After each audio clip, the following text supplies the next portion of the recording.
Ruth Bader Ginsburg has been treated for pancreatic cancer. This got a lot of people on the left worried because if she leaves the Supreme Court or unfortunately passes, Donald Trump will be able to appoint a third Supreme Court justice. And everybody is getting ready and they think they know who it is, but we'll get to that in a second. And you guys probably know who I'm talking about. Now, Ruth Bader Ginsburg has had cancer in the past. I believe it was around January she broke several ribs. And she's still here and still kicking, even after a conspiracy theory that she had secretly died. A lot of people thought so. No, she's still around. And I got to admit, I do think she will survive beyond into the next term to 2020. And we'll get into all of this, but I'll stress at this point, she has willpower, to say the least. This is a very, very strong individual who has served honorably in the Supreme Court for a very long time and has an amazing life story. So don't doubt someone like Ginsburg who survived cancer now twice and several broken ribs. But sure enough, there are a lot of people who are hoping Trump gets to appoint another Supreme Court. I'm seeing a lot of the mainstream conservatives saying they're wishing for the best. They're hoping that she remains healthy, but they do want her to live out her remaining years peacefully. But I kind of view Ruth Bader Ginsburg as somebody who refuses to back down and will not step down at all costs because, well, she said she's got 5 years left. She wants to make it through Trump's next term so that hopefully, assuming Trump is reelected, then another Democrat can come in and fill her seat on the court when her time does come. So we'll see what happens. But here's what I want to do. I want to go through where we're currently at with the Supreme Court. Some of, we're hearing like Michael Moore and other celebrities are freaking out saying we must campaign. But I want to make another point about David Koch, because as it turns out, Ruth Bader Ginsburg was treated at Sloan Kettering, I believe. And David Koch, there's a wing named after him because he donated $150 million. So let's bring some civility into the conversation. Respect those who served their country honorably, whether we agree or not, and recognize Ruth Bader Ginsburg has done many great things, and you may disagree with her, but I believe civility is in order, and I absolutely will provide, we'll give respect, and I hope for her the best. But we also have to recognize there's going to be a major political shift. Right now, the conservative justices outnumber the liberal justices 5-4. If Trump gets to appoint another justice, it's going to be 6-3. Now, there have been people on the left talking about adding more seats, but it seems like they just want to change the rules because they know Trump is in office. Everybody needs to chill out. So let's do this. First, let's read about what's going on with Ruth Bader Ginsburg's health. Talk about some of, what's happening behind the scenes of the Supreme Court. And we do have somebody we think Trump will nominate to replace Ruth Bader Ginsburg if that does happen. And I do want to talk about some of the celebrity reactions, which I find appalling. People like Bette Midler and Bill Maher could learn a thing or two from what I'm going to talk about later. So let's read the story. Before we get started, head over to timcast.com/donate if you'd like to support my work. There's a PayPal option, a crypto option, a physical address. But of course, the best thing you can do, just share this video. Let's break some echo chambers. And more importantly, I am feeling the weight of YouTube's deranking. They don't like me. They don't like independent commentators. They want you to watch CNN. So if you really, really like CNN, then don't share this video. You must be a big fan of Don Lemon, I'd imagine. Maybe some of you are. I'm just being a bit facetious. No, if you like the content, share. Otherwise, I'll keep doing my thing. I'll keep working. But let's read. CNN reports, Ruth Bader Ginsburg treated for pancreatic cancer. Quote, the tumor was treated definitively and there's no evidence of disease elsewhere in the body. So that's fantastic news. This is the 86-year-old liberal icon's fourth bout with cancer. In 1999, she successfully underwent surgery to treat colon cancer. She was treated for early stages of pancreatic cancer in 2009, last December. Ginsburg underwent surgery to remove 2 cancerous nodules from her left lung. They say Ginsburg, who inspired the meme Notorious RBG and was the subject of a documentary and feature film in recent years, missed oral arguments for the first time earlier this year while recovering, but participated in rulings via court transcripts and in writing. So let me stress this. And you know what? To those who would disrespect Ruth Bader Ginsburg, you're allowed to, but I will push back. This is an incredible individual, okay? You can disagree with someone, but this is somebody who served this country with honor and beat cancer 4 times, at least for now. You know what, man? That is resilience, that is strength, and that is absolutely respectable. And even if you disagree, I think this country could do with some people, standing up and giving, one of our Supreme Court justices respect, the same respect that Ruth Bader Ginsburg gave to Brett Kavanaugh. And this warms my heart because they tried to tear Brett Kavanaugh down, and it was gut-wrenching watching, Brett Kavanaugh testify. nearly in tears, having to stop himself as they smeared him and dragged him through the dirt, and it was insane. And I'll stress this. Brett Kavanaugh was already vetted when he was appointed to the federal court in the first place. Going through it again, finding these ridiculous stories to smear him in front of his family and kids was absolutely disgusting. So props to someone like Ginsburg for praising him, because Brett Kavanaugh seemingly defied those who would smear his name when he brought on an all-female staff. Amazing. Absolutely amazing. And I absolutely think, Ruth Bader Ginsburg willing to praise Brett Kavanaugh says a lot about the true professionals that are working in, the top levels of our government. Certainly there are bad people, but I am inspired by the civility, the willingness to praise someone who may sit ideologically opposed. But I will stress too, I think the Supreme Court justices are above the noise for the most part. We know they may be liberal, we know they may be conservative, but I think Ruth Bader Ginsburg and Brett Kavanaugh understand how to be professionals, and they interpret the law to the best of their abilities, and we have people on both sides who disagree. But this is respectable, and now I absolutely think she deserves the respect for, giving some to Brett Kavanaugh, and she deserves the same. But let's get back to the story and we'll read. They say Ginsburg health has long been an issue. The oldest Supreme Court justice, Ginsburg leads the liberal wing of the court, which is currently outnumbered 5-4 by conservatives. A 3-week course of stereotactic ablative radiation therapy began on August 5th, the court said. A tumor was first detected after a blood test in July, and a biopsy was performed as well. The justice tolerated treatment well, the court said. No further treatment is needed at this time. Despite her recent health scare, Ginsburg has made a series of public appearances and continues to travel. She attended a legal conference in Lisbon this summer, joined by Justice Sonia Sotomayor and retired Justice John Paul Stevens, who died soon after returning. She attended the Broadway showing of Moulin Rouge Thursday night and is scheduled to speak in Buffalo, New York next week. Asked last month about any retirement plans, Ginsburg said, "I've always said I'll stay on this job as long as I can do it full steam." At her age, she assesses that each year, quote, "I was okay this last term, I expect to be okay next term, and after that, we'll just have to see."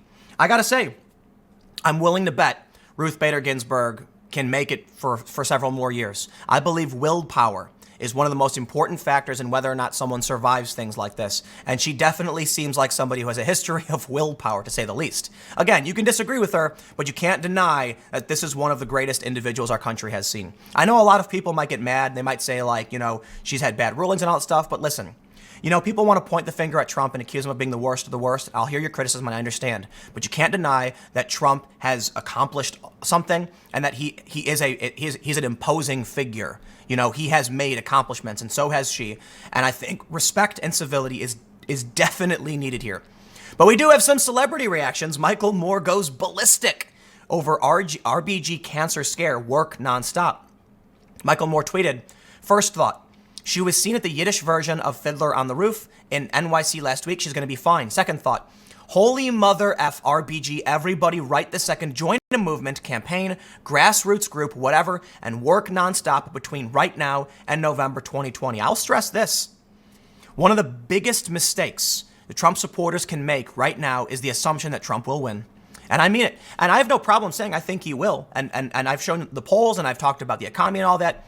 But you get arrogant, and don't be surprised when he gets swept out. And that's one of the mistakes Hillary Clinton made, and everybody knows it. They were so sure she was going to win. I'm willing to bet a lot of people didn't show up. Well, now these people are panicked, and they're going to show up. And people are expecting historical turnout. So the battle is on. If Ruth Bader Ginsburg survives, and I'm not trying to be, morbid or anything, tremendous respect. But if she does survive into the next term, and Trump doesn't win, they will get another liberal justice on the court, which is good news for the left, for the Democrats. Trump supporters would be wise not to underestimate their political opponents.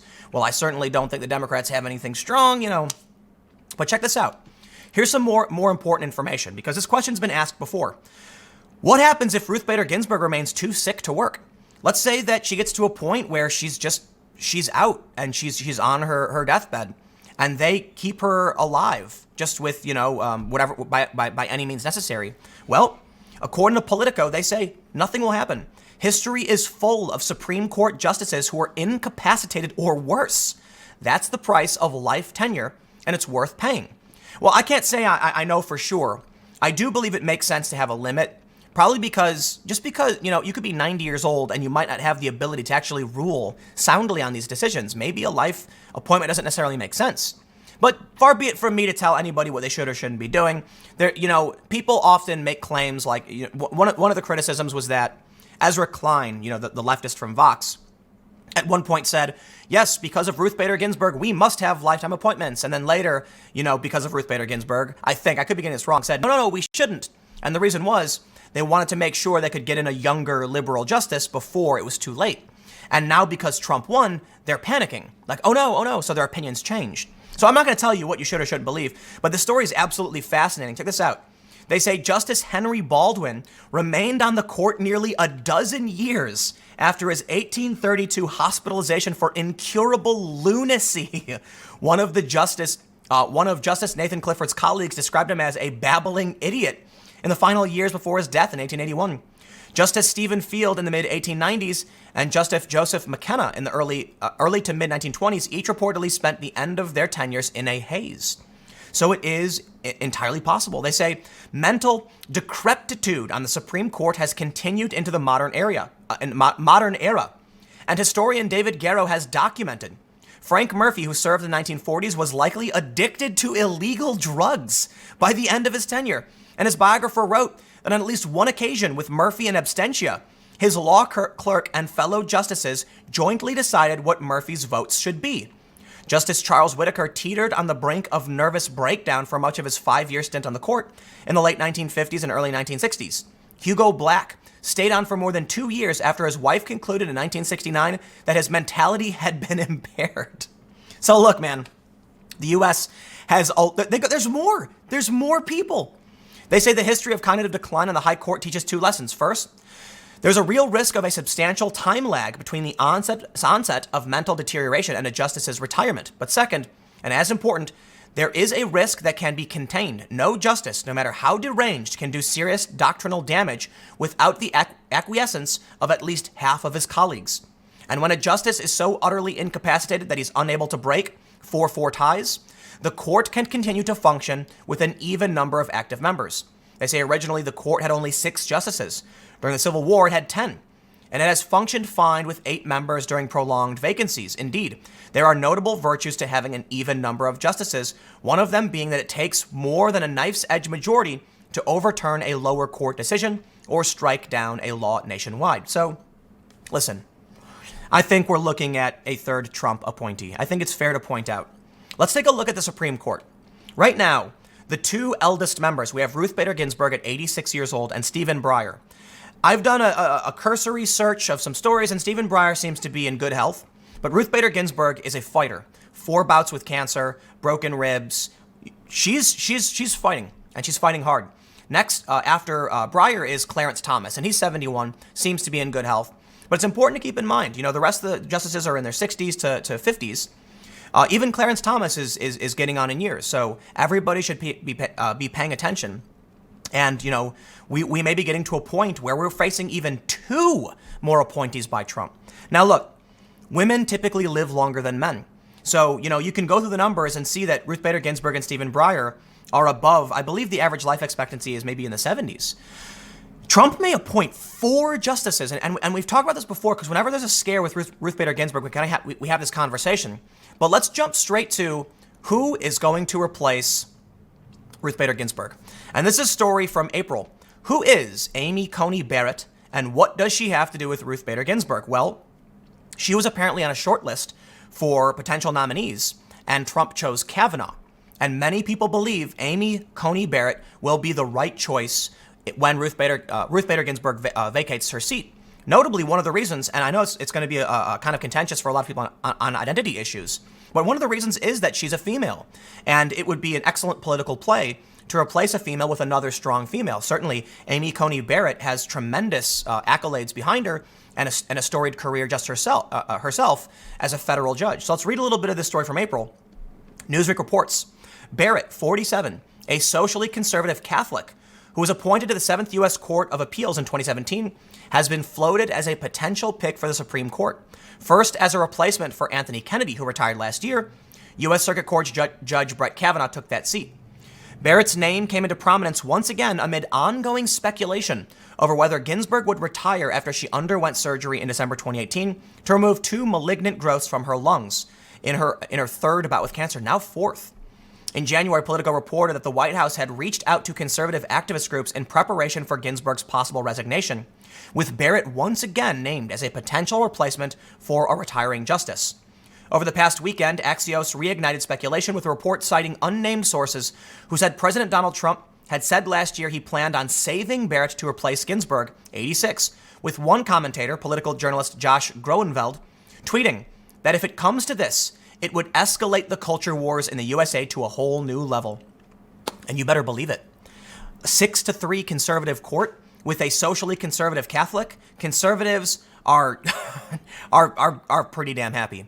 But I will extend my respect to the conservatives who are calling for the well-being of Ruth Bader Ginsburg. I'm really wary of the cheering on of violence and morbidity and the awful behavior we've seen. Check this out. Bette Midler lobs profane attack at leading conservative who honored David Koch. David Koch is a very controversial figure. He is. He was a very wealthy libertarian. I was reading about how he describes his wealth, and it was hilarious. He seemed like a guy who really believed in what he was doing. But let me express this. In this passage, apparently from a speech he gave, people asked him how he became so wealthy. And he said, I'm going to paraphrase him, I might ruin this, but you may know the story. He said, when I was young, my father gave me an apple, and I sold that apple for $1. I used that dollar to buy 2 apples, and sold those 2 apples for $2. With the $2, I bought 4 apples, and went and sold them for more money. And then my father died and left me $300 million. And everyone laughed. That was the joke. He acknowledged it. He acknowledged that he inherited his wealth. I may have gotten the math wrong, but you get the point. It was a funny story from a very wealthy individual that the left absolutely detests, and he's been criticized by even people on the right. But here's the thing. You want to rag on David Koch, you're allowed to, I get it. Bill Maher toned things down. Bill Maher said he was glad that Koch is dead. Well, let me tell you this. From Frank Luntz, Justice Ginsburg was successfully treated for a pancreatic cancer tumor at the Sloan Kettering Cancer Center in New York City. Sloan Kettering has a 23-story treatment facility named after David Koch, who donated $150 million in 2015 and battled prostate cancer throughout his own life. And you know what? Fact check, 100% true. In this story from the New York Post, just a day ago, before the story was broken by CNN, they talked about how he absolutely did give $150 million. I try and type it in, there we go. Koch, who fought prostate cancer after being diagnosed 27 years ago, donated a record $150 million to Memorial Sloan Kettering Cancer Center in 2015 through the David H. Koch Charitable Foundation. The hospital named a cancer center in his name after getting its largest donation ever. And you know what? I've been on those sides of the conversation where Koch has been slammed, where he's been criticized for funding climate denial and all that stuff. But you can't deny that he was someone who believed in what he was doing, and you can say things for all of these philanthropists. You can criticize him for the work he did, for his ideology, and that's fair. He was a powerful man. But let's not demonize the other side. We need to remember that people are humans, and yes, some people are bad. Maybe David Koch was a bad person, but listen, that $150 million went to a cancer center that was able to successfully help save the life of Ruth Bader Ginsburg. And that is a story that also warms my heart. Here's a woman with an amazing career, an amazing story, and she made tremendous strides. And again, disagree, agree, that's not the point. The point is she is truly a professional. She is truly strong. Praising Brett Kavanaugh, to me, is one of the greatest things, I could see after all of that horrible stuff that went out with Brett Kavanaugh. Ginsburg praises him, saying he's making history. And then you can see how it comes full circle. David Koch, who is slammed and just after his death recently, Bill Maher saying he's glad. Well, you know what? If it wasn't for David Koch, Ruth Bader Ginsburg may not have made it. You can see how it goes full circle. And that's what we need to remember, that even though we may be political enemies, and even though we may sit across from each other, sometimes very angrily, we're still part of the same community. And you can criticize the things David Koch funded, but keeping in mind the specifics. The amount of money, a record, you got to understand, $150 million is an insane donation to make. Now, I don't know, I don't know what his true net worth finally was. I don't have that pulled up. But he made a lot of really amazing donations. They mentioned in 2013, he gave $100 million, another record, to New York Presbyterian Hospital, which has a building in his name. I think he understood. When people talk about healthcare, you hear like the left say the right wants people suffering and the right says the left, is talking about a pipe dream and all that stuff. Listen, I truly believe that most Americans, left and right, want everyone to be taken care of to the best of their abilities. We just disagree on the best way to do it. And I think you can see that in what David Koch supported. Here's just two instances. $250 million. Here's a quote. Let's read this. They say, the Upper East Side facility is described as one that offers innovative outpatient and ambulatory care to cancer patients. Quote, the remarkable impact of David's contributions will be felt by our patients, their families, and our staff for many years to come. Craig B. Thompson, MD, President and Chief Executive Officer of Memorial, the Sloan Kettering, said in a statement. And this story was published August 23rd at 2:07 p.m. It was updated at that time. Check this out. From CNN, 4:41, August 23. So around the same time, these stories come out. And this it makes me kind of nostalgic for the country that we used to have. The culture war is escalating to such an insane and terrifying degree. I think about how you can have someone like David Koch reviled by the left, but someone who still made hundreds of millions of dollars in donations to a cancer research center that helped save the life of a liberal court justice, Ruth Bader Ginsburg. And it makes me think about, how good things were, that even though we were at odds with each other, we still served the same community. And we actually still helped each other in the end. And I'm worried we're going to lose all that. I'm worried when we can't talk. I'm worried when we see celebrities like Bill Maher and Bette Midler drag someone like Koch through the dirt and smear him with all the worst possible things. I'm worried we're losing that professional respect. I hear stories about left-wing and right-wing pundits who argue and hate each other on the TV, but they actually stay at the same hotel and they're friends and they grab drinks. I hear stories about politicians you'll see, in Congress arguing and then say, but, I know we're friends. And then afterwards they'll be sitting there talking. And it's truly amazing. And I will throw into this, Dan Crenshaw and Tulsi Gabbard. It was amazing to hear Dan say he thought Tulsi was really cool and he really respects her and they disagree. And I'm like, that's what I hope for. That's the future I want for this country and for the world. People who say, listen, we can disagree on the most insane things, but so long as we can agree to no violence and stop the hate. That's great. That's great.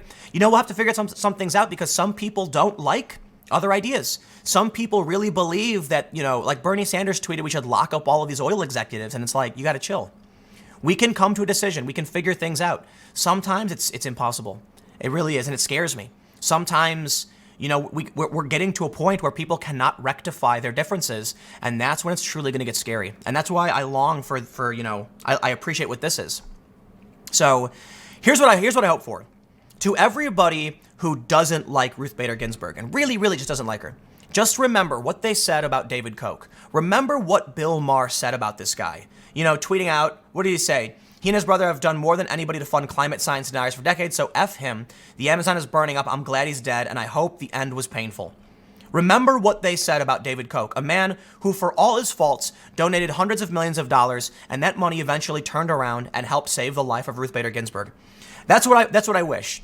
For people on the left, think about Ruth Bader Ginsburg, being helped by something David Koch did.